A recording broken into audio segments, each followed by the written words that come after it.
আবারও নতুন নাটকে জুটি হয়ে ফিরছে সবার প্রিয় কথা অগ্নি অর্থাৎ সাহেব সুস্মিতা জুটি।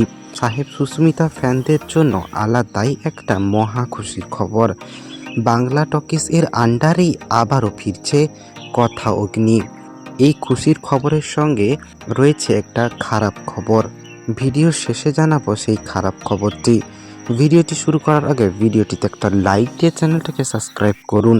তাহলে চলুন শুরু করা যাক। কথা সিরিয়াল মানেই একান্নবর্তী সেই গুহ পরিবার।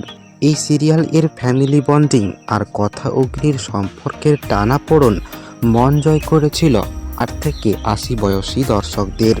কিন্তু টিআরপি এর লড়াইয়ে হেরে গিয়ে অল্প সময়েই শেষ হয়ে যায় সবার প্রিয় কথা অগ্নির পথ চলা।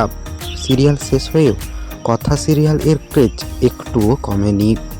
তাই তো সেরা জুটি, দুবাই থেকে সেরা অ্যাক্টর অ্যাক্ট্রেস এবং সেরা ডিরেক্টর সহ অন্যান্য অনেক পুরস্কারও জিতে নেয় কথা সিরিয়াল থেকে।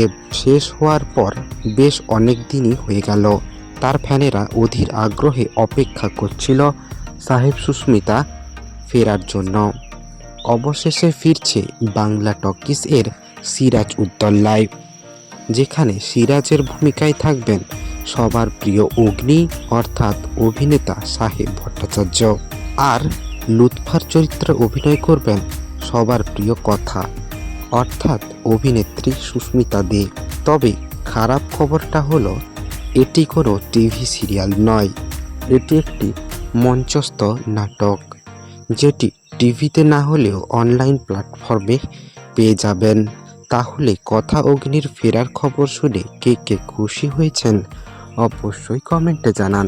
আর ভিডিওটিতে একটা লাইক দিয়ে চ্যানেলটাকে সাবস্ক্রাইব করুন। দেখা হচ্ছে পরের ভিডিওতে। ধন্যবাদ।